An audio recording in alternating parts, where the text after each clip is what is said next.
All right, so you want to know how I did it, right? How did I become an extrovert? I used to be very, very introverted, especially during high school and also into university.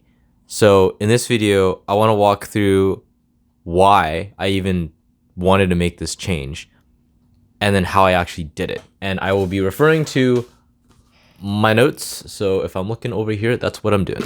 So if we want to, let's first define what we mean when we say introverted and extroverted, because I see these terms thrown around a lot. And if we want to improve something, if we want to go from A to B, we need to understand what A to B are and make sure we're on the same page. Okay.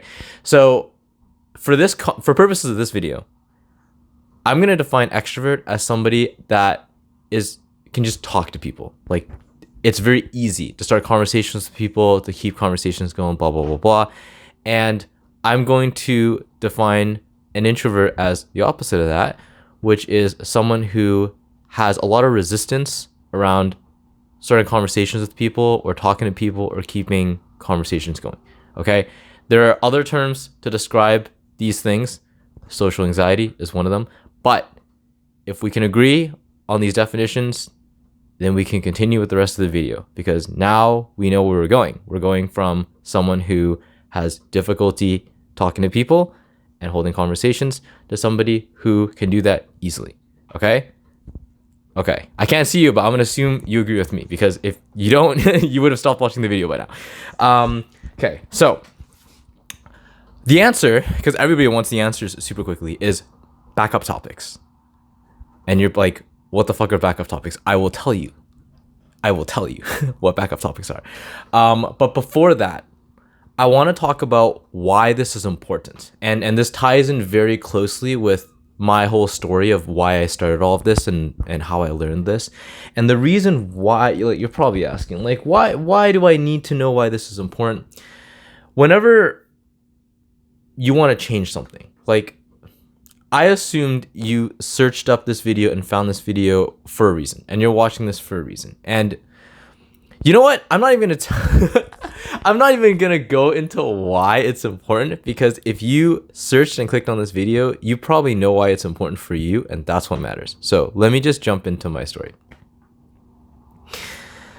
It was second year university when I decided that I wanted to get better at this, because I was the president for a club called the UBC Archery Club. I'm from Vancouver, if anybody's familiar with that university. And what I noticed is whenever I ran my meetings, it felt so robotic. Like, I had an agenda, we would go through it, and then the meeting would end.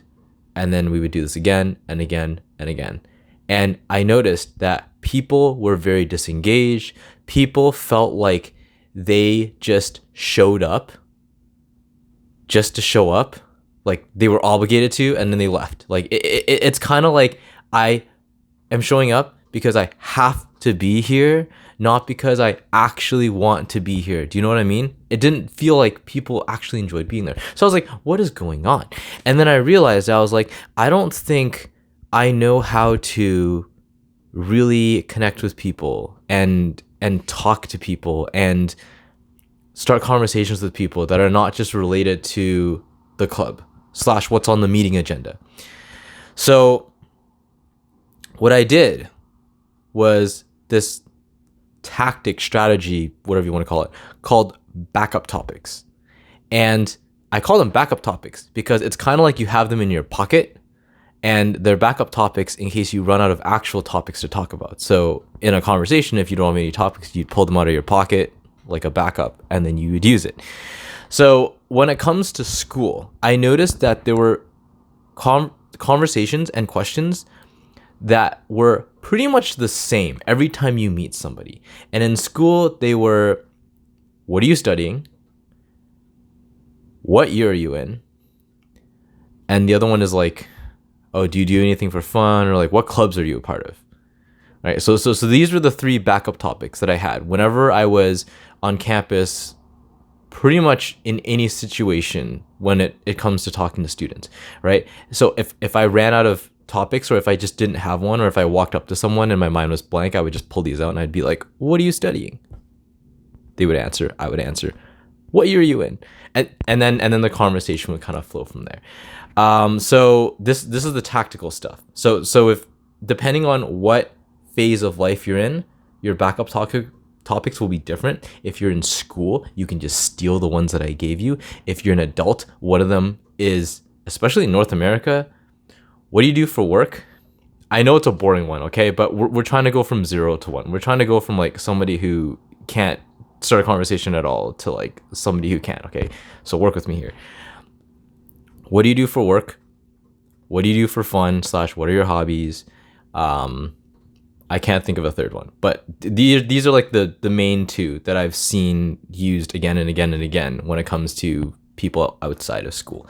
If you're traveling, a very, very common one is, where are you from? You can also ask this like if you're not traveling, but it's especially powerful when you're traveling because that has a bunch of implications, right? Like, where are you from means the culture difference. You can talk about your backgrounds and where you came from, the flight, blah, blah, blah, blah, blah. So that's how I did it. I hope this helps. TLDR, backup topics. You actually know what that means now. Okay. If this was helpful, if this was genuinely helpful, let me know. And I hope you learned something, as always, and I will see you in the next one. Thank you for listening.